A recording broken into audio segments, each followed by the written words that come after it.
Hello everyone, third lecture in that series that will be called Thought as Word Dynamics. In the first installment I gave a historical background of my work in artificial intelligence, which started in 1987 when I became part of the Connex project of British Telecom. And I developed within that framework, I developed a piece of artificial intelligence software which was called ANELA, standing for Associative Network with Emergent Logical and Learning Abilities. In the second installment, I gave you a kind of introduction to the documents I'll be discussing. There are two of them. The first is a book I wrote in French called Principes des systèmes intelligents, which was published in 1989, and the second is a document, unpublished document called precisely Thought as Word Dynamics, which was written essentially in the began to be written in the around the year 2000. Why is that interesting to discuss these things? Because they constitute that different approach constitutes very much an alternative to the large language models, which are so stunning, I must say. I really admire what's been achieved so far. But the fact is that commentators like Stephen Wolfram underline, they emphasize that we need to understand more about what's going on within these large language models. They are very much top-down. What I started developing in 1987 was bottom-up. The reason I didn't go on working on that is essentially because financing for that kind of approach was disappeared very quickly, vanished entirely. It was regarded as too much out of the box. It's only now that when people, you know, like Sam Altman says, what's missing now or what we need now is blah, blah, blah, and that a number of people say, well, Paul, I mean, isn't that exactly what were you working on? And that's why I think it's a good time to revive that project. I'm not the only one to think so, because two Italian researchers were kind enough, actually three, a couple of years ago, to come back to me and say you were a pioneer in that particular direction, and it's time to that we start working again on that particular approach, a bottom-up approach to artificial intelligence. So it's not, what I'm saying there is not at all a negative opinion about what's been realized, and which I believe sincerely, even if the feeling is not shared by everyone, that these LLMs have achieved singularity. Third part today, third lecture. I'm going to start by briefly telling you about the abstract of what I'm going to say, just so you get a general idea of how we will proceed in these lectures in terms of content. So I start with the abstract. The abstract is divided in 1, 2, 3, 4, 5, four parts. The first one is overall principles, the second one is statics, the third one is dynamics, and the fourth part is consequences, implications of what's been said before. I will not, it's the abstract, right? So I'm not going to go into much detail. I'll just say enough so that you understand what I'm talking about. In the overall principles, there are 3 chapters. The first one is called Speech Acts are generated as the outcome of dynamics operating on a network. So this is very much the network which is part of the ANELA project, an associative network. It's not an artificial neural network. It is a network. And my concern over the years has been that the network I describe, which is part very much of this, I would say the essence of my approach, is compatible with what we know about the natural neural network. And that's something I will underline underway, that we're not dealing in my approach with something which looks more like an artificial neural network where everything is connected to everything, or when there's some kind of pruning. The pruning is deliberate in order to find some kind of shortcuts to the processing within the network. The network I'll be describing, and it's not given from the beginning. It's something that's built. It's built in the same way exactly as a child builds a memory from getting input from the outside world, and this is the core of Anella. Therefore, you understand right away that at the network, at the center of what I'm talking, it's much, much smaller in terms of no connections, not necessarily in terms of nodes, but in terms of the edges within the graph that were represented, or it's much more sparing. There's nothing that's built that was not necessary for some reason or other. In the large neural networks, artificial neural networks, which are used now, there's a lot of probably dead weight, which we don't know much about. It's not a criticism. It was a good way to, when you go from in a top-down approach instead of a bottom-up, why not use all the means that are available to you and proceed that way? Speech acts are generated is the outcome of dynamics operating on a network. Second chapter, this network is stored in the human brain. The network is not anywhere in the internet space. It's within the brain of one particular individual, right? It's not in a big machine somewhere. It's in every instance of Anella. Every instance has got its own memory that's been built historically from the bottom up, from adding a word at a time, was typically mama or being the first, and then milk, whatever bottle, coming up, a little brother, and so on, daddy. This is the way that Anella is being built. You don't need 30 years to build it, because with the computing means that we have now, you can go much faster. But that's the idea. That's the idea. Third chapter, a talking subject experiences the dynamics as being emotional or affective. People say things that they feel like saying. In a conversation, you start with what is important to you. You don't start with the trivialities, you start automatically, and that's not a decision process. It comes that way. And you go from what is most important down to what is less important. When you think about people who, I don't know, who have some problem of mental health, you know that they can repeat forever the same things. This is not what we're talking about. We're talking about somebody who says something, and when that thing has been said, that person stops, because that's the end of the process, right? That's the way we work. The second part is about statics. Statics is a description of the network. The third part will be dynamics, but first we start off about the structure itself.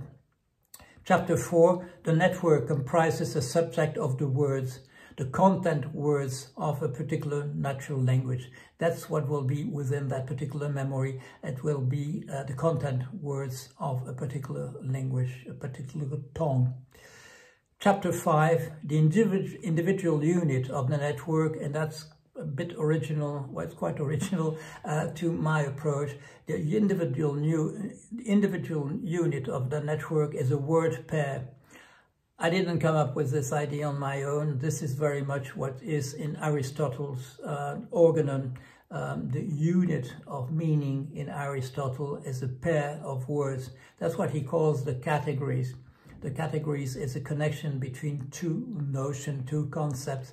And I took that idea from Aristotle, the idea that what is stored is the elementary unit in our memory is two words being coupled. Number 6, each such word pair has at any time an affect value attached to it. If I say apple and Adam, right, that has a particular effective value. If I say apples and pears, it has a different value, because it's not the same idea in terms of what we regard as being important, both in terms of relevance according to context and as emotional context. When we say apple and Adam, we come up with the whole story about Adam and Eve and the snake, the serpent, and so on. When I say apple and pears, I could possibly think of some beautiful painting by Cézanne, but most of the time it's just about fruit that's just been bought and sit there together on a plate. The network has two principles of organization: hereditary and endogenous. And this is typical to that network, memory network of Anella. There are two ways that the network is being organized. I don't go into any detail. I'm just giving you, as I said, an abstract. The hereditary principle is isomorphic to the mathematical object called a Galois lattice, from the name of the French mathematician Galois.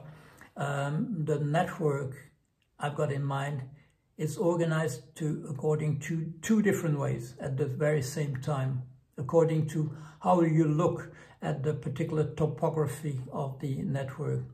There's within that network, there's a hereditary principle, and there's another principle which I call endogenous, and I'll say a lot more about that later on. The endogenous principle is isomorphic to the mathematical object called a p-graph.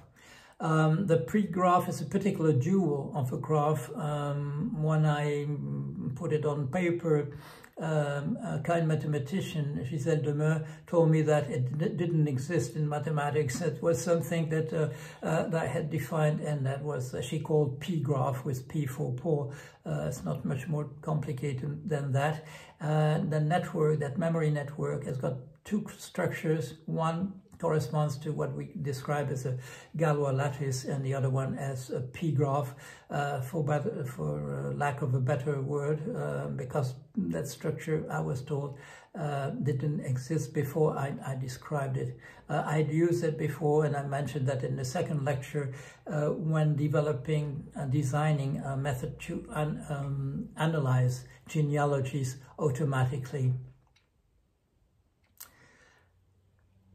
Chapter 11, the endogenous principle is primal. Why do I say that? Because there are cultures, human cultures, where the hereditary principle does not exist, or hardly at all, and that's been studied over the years by anthropologists under the names of the rationality issue, or primitive mentality, or totemism, and so on, or archaic Chinese way of thinking, and so on. The hereditary principle is not necessarily existing within every type of approach of the world by different languages. And historically, within our own culture, the hereditary principle has been built over the years. It's a historical process that's been transmitted over the centuries, and it was started, let's say, deliberately around when the first philosophers, Greek ancient philosophers, started developing what we've called from then on, we've called philosophy. The endogenous principle is primal. Chapter 12, the hereditary principle is historical, as I just said. It allows syllogistic reasoning and amounts to the emergence of what we've called reason in history. The first person who described, let's say, the very organized part of our memory networks is Aristotle. And when he started, what he didn't call that logic. We call that logic later on. He called that analytics, dialectics, and rhetorics, making a distinctions about in what context logic is being used. analytics being used essentially by the scientists and mathematicians, dialectics being used essentially, as he described it, by politicians and lawyers, and rhetorics is the way we speak very loosely in everyday conversation. The third part is dynamics. Chapter 13, the skeleton of each speech act is a path of finite length in the network. When we speak, we go through the network and we design, we make a particular path within the network, connecting the words as they are there. And they are, as I said, pre-organized by being by pair, couple of words being paired together. And that's probably, I mean, the core of the approaching things differently that have been done before. 14, a speech act is the outcome of several coatings on a path in the network. A path is being produced in the network, and on the way out, we produce sentences, because it's only content words which are there within that network. But when we produce sentences, we code these simple connections between concepts. We use references to what's been said before. We put things in a particular order. We're careful not to hurt people who are listening to us. And these are different coatings. And an example of one of the coating is when we assert to what extent we believe in what we just said.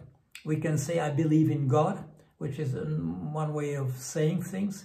And another thing is, another approach to the same kind of notion is saying, I've heard somebody said he believed in God. You can see the distance which exists in terms of identification of the speaker to what is being said. That's one of the coatings we use. What can be called adhesion or sincerity or something like that in what we're saying. But it's important, very important in the way we speak, that we're not just bluntly connecting words in what we say to the people around us.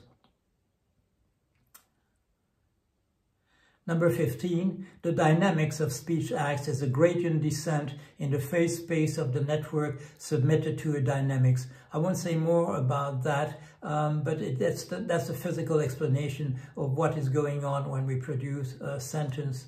When I developed that idea back in 1987, it was very much a new way of approaching things.